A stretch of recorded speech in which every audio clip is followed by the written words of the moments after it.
I'm Em, And I'm Lex. and we're thrilled to welcome you to the Ready, Set, Coach podcast. Now, we're not just your hosts. We're also mamas, entrepreneurs, coaches, friends, and co-founders of the Ready, Set, Coach community. What began as a pandemic side hustle has blossomed into a vibrant online community crafted by coaches for coaches. So when we're not immersed in our coaching community on Circle, we're busy managing our other businesses, navigating the ups and downs of life, and of course, recording this podcast. This is where we dive deep into epic conversations about life, business, coaching, and everything in between. So are you ready, Lex? I'm set, Em. Let's coach. Hi, Linz. Hey, Lex. Lindsay and Lex. Okay, unintended. You guys, M recorded with Emily, the double E's, and as we're sitting here realizing we have the double L's. Love it. Not intentional. Today I am here with Lindsay Yellin. She is an absolute freaking rock star. You're going to learn all about her today. I also have to say that if you look behind her, this is a plug for YouTube always, guys. Phenomenal piece of artwork that we were chit-chatting about ahead of this call today. Can you give I liked the story. Can you give a quick kind of recap of where that art's from? Okay, yeah, I'd love to. So it's this wooden piece with different kind of colors, a little bit abstract, and it actually hung in the first big agency I worked at. Well, really the only big agency. I worked at the same agency for like a decade, but it was like my first big job, and there's their Chicago office, and when they designed it, they brought in all these Chicago artists and street artists who did graffiti on the walls and on the floor and made these kind of very industrial pieces that hung around the office. And then when we were moving from one office into combine with other offices down the street, they had to get rid of all the art. So they auctioned it off to get money for charity. So I bid and got this one, but I told Lex a little bit that weighs on me about this art is I bid against like a friend, probably like the nicest girl at the company. And we got in a bit of a bidding war and I won. And I regret nothing because I love it. It's very special to me. But I also am like question myself. I'm like, my values are a little challenged there for sure. But it's really, it brings me back to the time I spent at that agency, which was a really bulk of like my learning years where I saw beautiful leadership modeled for me. And I really grew and learned myself as a leader. And it was a bulk of my career that was super meaningful for me.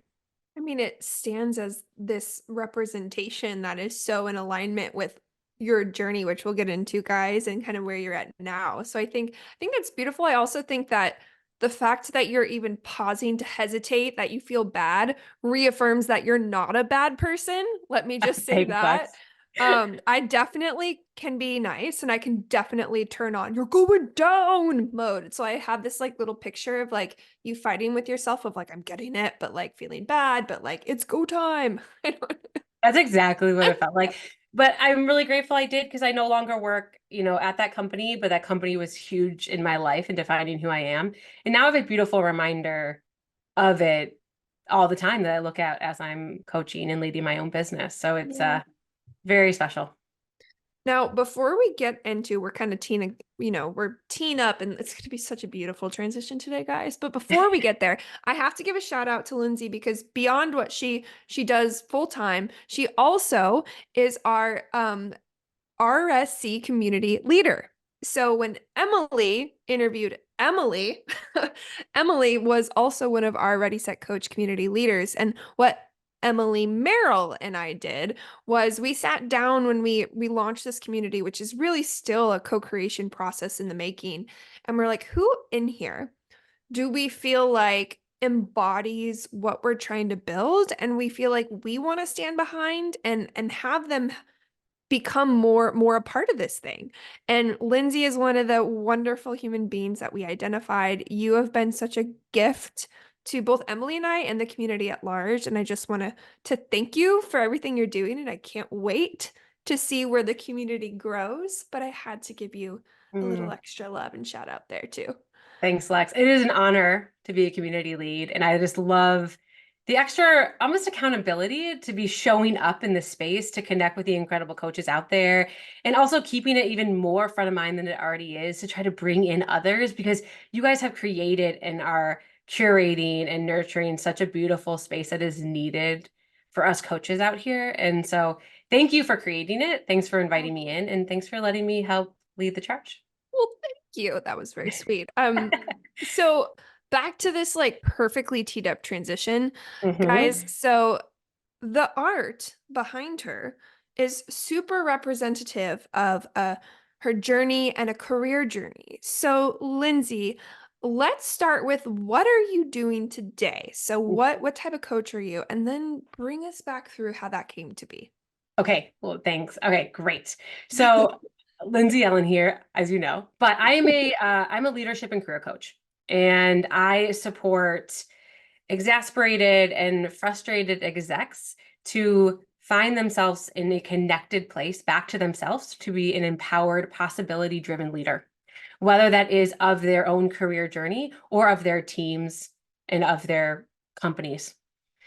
And I also am a leadership development facilitator. And I want to talk about this a little bit here because I'm talking to coaches, but my core offering in the workshop facilitation space is coach approach leadership, which is how to lead like a coach. So supporting managers and execs to understand and learn how to show up like a coach, what are core coaching skills and behaviors and mindsets, so they can really transform the way that they lead through nurturing more meaningful connections that increases engagements and builds deeper relationships.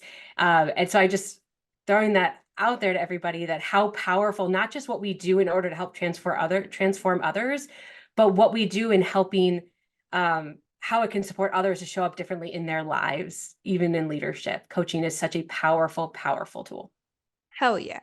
Hell yeah. That's what I have to say to that. So, how did you get to this place? Did you go to school and you're like, I'm going to be a career and leadership coach, and this is what I'm majoring in, and I'm going to go out and I'm going to do it, and I already know that coaching is amazing? Is that how it happened? Exactly like that. Not quite. Actually, Lex, I was excited to share this with you. So I'm from not small at all, a larger suburb outside Chicago called Naperville. That's quite well known. But from Naperville, but went to school at Indiana University, and I majored in journalism, but I had to pick a concentration. And I thought I was going to be in PR. And I took a PR class and I took an advertising class. And I think I wanted PR because there was a big like Sex and the City era and watched a lot of Samantha, you know? Yep. And then, but did not connect to PR. It just didn't work for me then. Am I like, whatever, 19-year-old self? But very much connected into advertising. And I think the energy, the creativity, the way that teams were working together for this product, for clients, I just was really all for it. I was really attracted to it. So I went through college and graduated into the world of advertising, into account management. And I quickly began to climb the ranks. And I'll tell this story in like 3 different parts to kind of hone in on the moments that helped me realize my transition into what got me into coaching. So I go into advertising. I'm a junior account person, just trying to make clients happy, everybody happy, trying to figure it out. And I'm climbing the ladder, and I get my first real big job at this agency, the one where I got the art from. And I'll never forget this moment. First really big, huge client project I'm working on. And this is a couple years in or so. And it's around Christmas time. And it's so cold in Chicago, you can't even go outside. But we're on like Christmas break, but we have this huge launch for this client right at New Year's. So we're like working through break. And I'm on the phone with this various boss's boss, like senior leader, to get something done to go to a client that I have to send out. And I'll never forget talking to them and hearing in the background their kid come in. Dad, can you play with me? Aww. And my stomach just like drops. You know, here we are so focused on like getting out this execution to this client for them to approve over Christmas for this launch that no one's going to remember. And he was like, I hear him whispering, one second, give me a few minutes. Like, do you have to go? He's like, no, I'm fine. We got to get this done. And I remember in that moment being like, I don't want to be that. Like, I don't want to be my boss's boss's boss. Like, I don't want that. But I knew I didn't know what I wanted. And so I just I felt that career ache for the first time. But I just kept going and climb. And I'd get rewarded. I was getting promoted. And it felt like what I should do. I was doing all the right things and getting all the right accolades. And I was good at it and I did enjoy it. But that ache was always an undercurrent, that something wasn't right. Like I just knew I couldn't maximize my potential in this role and my impact, and something wasn't aligned. But this job got me to go to London. It's just a huge career goal. And I had set early on in my career this arbitrary goal that I wanted to be a VP by the time I was 30. I don't know why, but I just made it up in my mind that felt great and I could do it. So I go to London. I come back at 29 to a VP promotion. And I'm like, woohoo, I feel great about myself. I achieved these big boxes and my career checked. But then I get there to this job, and what was cool about it was my first big team leadership role, which was really fun. But that ache was so present that I really couldn't ignore it. So I knew at that point, I'm like, if I keep going like this, I know where I'm going to be. And I looked around, I realized I'm my boss's boss that I didn't want to be. And here I am. Like, oh gosh. So I knew I had to do something different for something different to happen in my career. So that's when I had a friend who was and a mentor who was a coach. And I remember taking time, and this might be like something for folks who are on the cusp of considering and not knowing what to maybe do around coaching or not, was I just looked at my job and said, what is it that I love? What is it that I do feel like I'm maximizing my impact and it fills me up, and what parts do I not? And everything that filled me up was really also kind of what I was known for in the agency, of like supporting talent that had been under bad management, coming into teams that were broken, culture that needed to be shifted, clients that were really difficult, like these kind of really people-focused talent development type of tasks. So I was like, oh, I think coaching could be a fit. So I ended up exploring coaching. And then during the pandemic, ended up launching a business in correspondence to getting my certification. And then and I was kind of gliding along with this kind of side business and still working full time. And I thought that was kind of working. And then I had the third big moment where I hit a really bad burnout. Pandemic, everyone's, who didn't have that? Raise your hand. Everyone had it, right? And I went away for 2 weeks off the grid, and I felt great. And I focused so much on the impact of coaching and myself as a coach. And I came back, and within 3 days of being back in my job full time, I was calling my brother in tears and unhappy and sick. And he was like, "You, a week ago, were the happiest I've seen you in I can't remember how long. And you've been back in this job for 3 days. Like, this isn't working anymore." And that's when it was like, it hit me hard. Like, this isn't, like, this ache is so big that it's harming me. I can't be here anymore. So that's when I began my transition, and I went part-time coaching, part-time advertising. And by 2022, I was full-time coaching. And I started by working and supporting folks in where I needed it and what coaching helped me do, which was clarify my purpose and my values and reconnect back to myself so that I could navigate my career and navigate myself as a leader powerfully, not having to look to others to do so. First, thank you for sharing your journey with us. I know that can't always be an easy thing to kind of break down the moments in our life when we were most vulnerable. And I have no idea if you know this about me, but I am resonating so hardcore with one specific moment in your journey. And I'll share it, and then I think that's a great place for us to go a little deeper. I, at the time, was a 26-year-old VP who ended up in the hospital from burnout. Yep.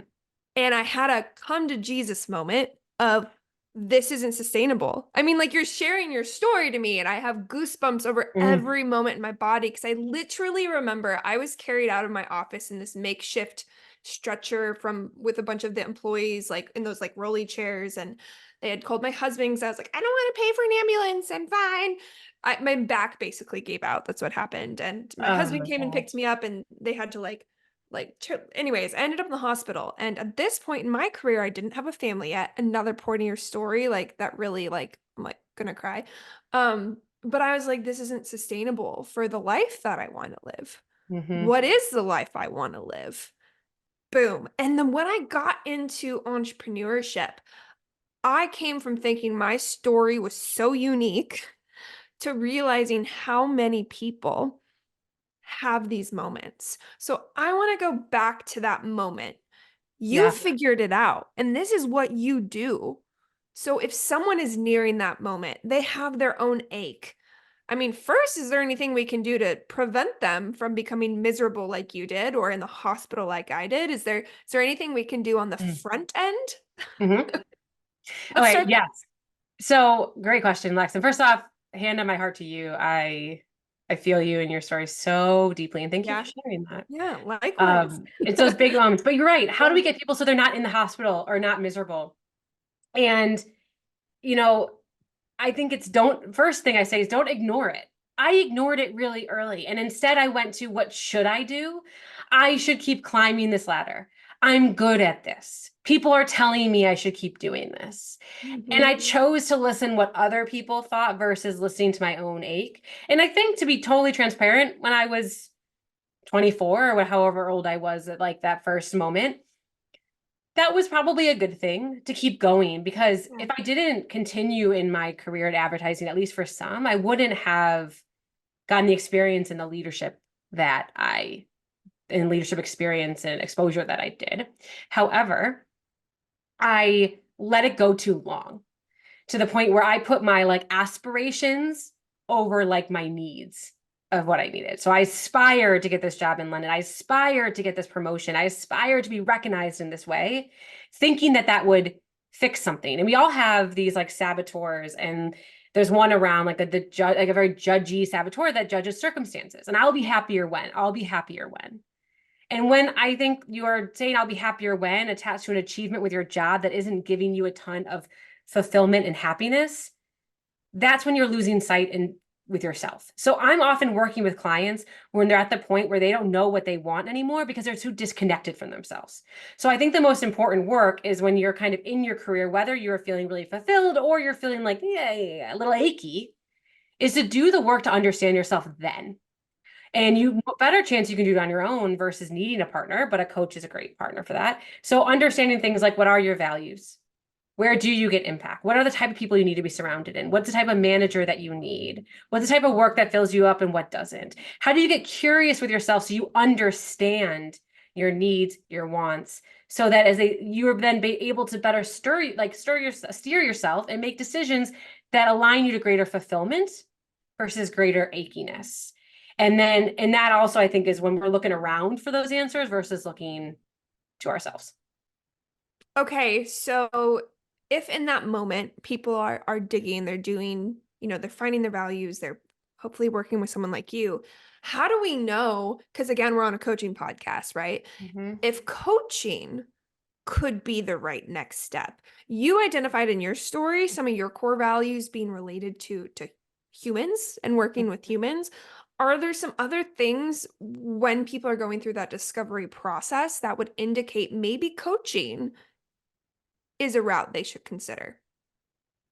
I think what's really interesting about that question is that there's like two parts of it I see. The first is, no one can tell you if coaching's right for you except for you.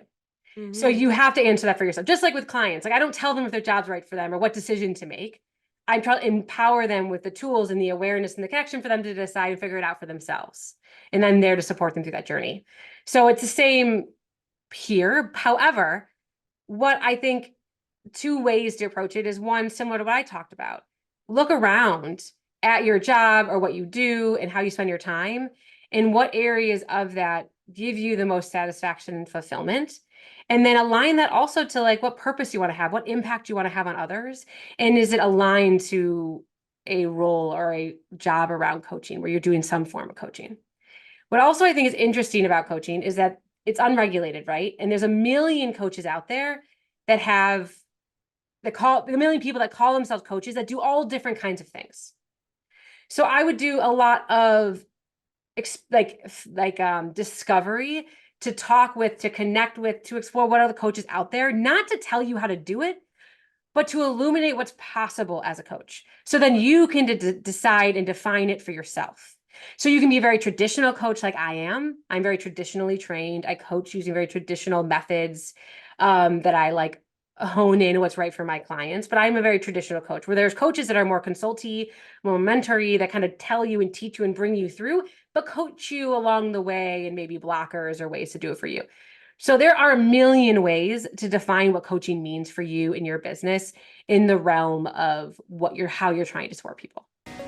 Hey everyone, Lex here. And Em. And if you haven't heard, we did something pretty darn cool. We sure did. We launched a completely free community built specifically for coaches. Say it again for the people in the back. We launched a free community for coaches. Tell them quickly who it's for and what we're doing inside, Lex. Sure thing. So it's for anyone from the coaching curious to side hustlers to coaches ready to scale. And through the virtual platform that we've built, we've created a safe and fun space to learn, launch, grow, connect, ideate, collaborate, vent, and evolve together. Nailed it, Lex. Now, while it's free, you must apply in order to gain a free membership. You know, so we can make sure everyone inside is awesome, like us. Apply today at readysetcoachcommunity.com. I thank you for highlighting that because I think I'm exactly the second. I know when I was most, and I tell this story transparently, I actually was really attracted to the business model of coaching first, because what I identified in my own self-discovery was I really needed to figure out how to work to live. I needed time back. The things I identified, I had a harder time identifying what I loved, easier time identifying what I didn't love. And it led me towards, a million podcasts, a million things. I never got traditionally trained because ding, ding, ding, there's no, hey, PR coach certification, right? My certification at that point in time was, 10 years of industry experience, right? So I put together what I thought it would look like to teach people and mentor people in PR. And to your point, it's funny, like years into it, I realized, oh, maybe I am more consulting mentoring than I am fully coaching. And I think there's, depending on the niche that you land on, depending on who you are as a person, different strategies or methods are okay. My clients come to me because they want some of that consultant. They want me to tell them things. Whereas maybe in a position like yours, or maybe more of a life coach, it is more traditional, and we need to take a step back from truly mentoring and create a situation that's more self-reflective. So it is interesting to thank you for highlighting that. I think that's a great point. And I think that's so, I love that we started from different places. Yeah. I knew what I wanted to do, and then it kind of figured out the business afterwards. And it did keep me a bit from, I first thought that I had to transition into some type of people HR role, that I couldn't just be a coach. And that was another thing. Like I just didn't think that I could actually have my business. I thought I was too young. I didn't think it'd be like all these things that were all these self-limiting beliefs that got in my way. But actually, this is another like quick story, but I remember the moment where I was deciding, like, I need to change. I can't, after I had that big breakdown, I can't be here anymore. What do I do? And my company wasn't supporting me to move into HR and all these things. So my brother was like, go out on your own, And I was thinking about doing all the math, pros and cons lists, all the things. And I was still stuck, but I started scrolling my phone to like distract myself, of course. And I came across this quote from Michelle Obama where she goes, don't ever make decisions from a place of fear. Make decisions from a place of possibility and hope. Make decisions based on what should happen, not what shouldn't. And that and I offer that to people too, all the time, to all my clients and to everyone out there listening. When you're trying to make decisions, step into different perspectives and say, if I make this decision from a place of fear, what would I do? Now, what if I did make it from a place of possibility and what should happen and what could happen, then what would I do? So I always try, that's why I talk about possibility-driven leadership, because how do you lead yourself and others in your career and your life from more of that place of possibility versus a place of fear? And I think that's really needed when in entrepreneurship. And then, of course, figuring out the right resources and tools and all and systems and operations to make it successful for you. Freaking love that shift. What I want to dive into a little bit deeper too is I think if we're going to overly generalize, let's say there's two categories of people. For me, I actually was pretty clear on my values. I had lost sight of them, but I was able to clearly be like, look, I want a family. I want time off. The things that mattered to me felt clear. However, I know a large portion of people don't have the gift of that immediate clarity. So if we're going to talk about one place to start, not like how do we go about securing and knowing ourselves deeply in 1 week, like where's a place to start where someone who doesn't necessarily wake up one day knowing exactly what they want, how can they start to identify maybe even one of their first values? Mm-hmm. So first, what's I think really good to know about values is that they are not aspirational. They are core to you. And Lex, we could have the exact same values and they're going to mean very different things to you and I. So Mm. also just the permission that your values are truly your own. They are as unique to you as your fingerprint. And it's not just about naming what your values are, it's also about defining them and understanding them. Because if both of you just say connection is one of my values, how I honor it's very different than how you might honor it. So you really have to get under the hood and define it. But when starting to think about like what are those? What are those values?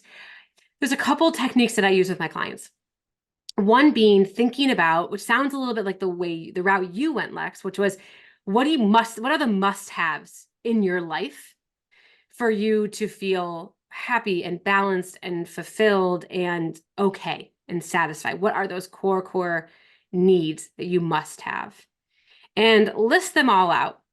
And then, and if it's like, I must be in outside, maybe nature, I must move my body, you know, and maybe it's health, maybe it's connection, maybe it's community. There's endless things. Like one of my values I've now named is possibility. And that used to be adventure, but it was like this big thing and I didn't know how to name it. Like it can be anything that is really core to you.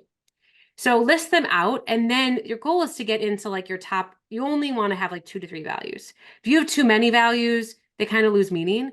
And often there's overlap. So one time I worked with a leader and he had like honesty and transparency, or he had like a few different words that we all realized actually laddered up to a core value of integrity. So also feeling about they're going to have like your primary values where other ones are underneath it. It means that they're still important to you, but there's just one master value. So that's one way in. Also thinking about things like, what can't you tolerate? Like, what are you tolerating right now that's really hard for you? Like you said, I knew what I didn't want. When you think about the things that are really hard for you, that are causing a lot of strain in your life, that's probably an area where a value is being dishonored. And that can give a lot of insight as well. So if you have a boss that is super disrespectful to you, or you have a company that doesn't act with integrity, has no transparency and disrespectful to other people, like there's probably some values in there for you that are being dishonored. And that's why things feel so misaligned in where you are. So there's like 2 ways in that I'll offer. I mean, like, and you put such beautiful structure to something that feels so big and overwhelming. And the way you just articulated that was brilliant. And like, kudos to little 26-year-old Lexi for knowing at the time how to miscellaneously find that out about herself. But I'm very aware that that's not the case for everyone. And I'm sure I'm going to have a midlife crisis at some point. So I think you can, correct me if I'm wrong, I'm sure values probably can evolve or shift, right? Yes. Like I became a mom. Holy moly, I became a new human when I became a mom. Not entirely, but like things that I thought were going to be a value really, truly, deeply are now. And so I think there's many moments in life where that kind of framework and way of thinking, it's almost like I'm so business minded. I'm like, you should audit your business every quarter. I feel like you almost want to, maybe this is terrible, but like, maybe this is a question rather. Should you audit? Should you do check-ins with your values, and how often, how frequently? Oof. Good question. So you literally took the words out of my mouth that your values evolve as you do. So I often talk to leaders and I'll be like, do you know your values? And they're like, oh yeah, I didn't exercise and I defined them like 5 years ago. I'm like, nope, let's try again. Like you aren't. And there's something that you should be thinking about them every day, if not every week, because until they become very second nature to you, your values are your compass. So if you're starting a business, if you're navigating a hard situation, if you don't know how to manage a client, or you're struggling with a situation, like something feels really hard or really great, your values, use them to help name what's going on. When you start to name something, you're able to tame it a little bit better and feel a little bit set by a greater sense of control over it and a greater sense of understanding of yourself. So they're a very useful tool to use on the regular. But to answer the question about reevaluating them, I would check in with them. I probably every year, if you're really connected to them, just to kind of check in. But also if you're going through a big change, so you're realizing that you're really unhappy with your job, you are becoming a mom, you are wanting to start a career, a business, you want to pivot in your business, revisit your values. I always the first thing I do with any client is values. I think it is the most foundational thing you can do for yourself. So go back to the source, go back to the foundation of your values and start there and see how that can guide the rest of whatever you're working through. To kind of co-sign how important they are, and I think transferably for career and life, I just went through a rebranding exercise for my agency. Oh yeah. And I hired this wonderful consultant. She was a former client of mine, Hillary Hartling, and we had this 3-hour brain dump. And the whole point was to get this brand identity for the agency. But where did we start? We started with me. And she asked me, what are your values as a person? And so getting a clear understanding of that is just like step one, right? Before you can even think of the business side. Because if you don't know that about you, how the heck are you going to go about identifying them for an extension of you, especially as a coach? Because as a coach, like you are your brand, right? So 100%. It's so funny. I literally just did the same thing. I'm going through rebrand right now. And what it helped me so much that I was connected to my values. And what had happened just like 2 years ago, I got married and it was in the pandemic. And there are a lot of things that are really hard. It really called me into action to lean into all the tools I built as a coach, and I do coach. I don't coach anything that I haven't used and experienced myself. So I really had to put the tools to work. It was a very difficult moment for me. And I used my values so strongly to help me articulate what was going on and help me reevaluate that maybe I had a new value I didn't know about before that was really being challenged there. And so then 2 years later, here I am. I'm reevaluating my values for my brand. And because I was so connected to them and connected to how maybe they had evolved a little bit, it created such a strong, like grounding place for the rest of my brand to take off from. Because also, if you are living in your values and you are showing up, like you should leave the room and people should know how to describe you and they should be saying things that align to your values. yeah. And then you're attracting clients where they either similar values or like adjacent values. Yeah. And that makes a really big difference too. Then you're attracting more of the right people for you. Yeah.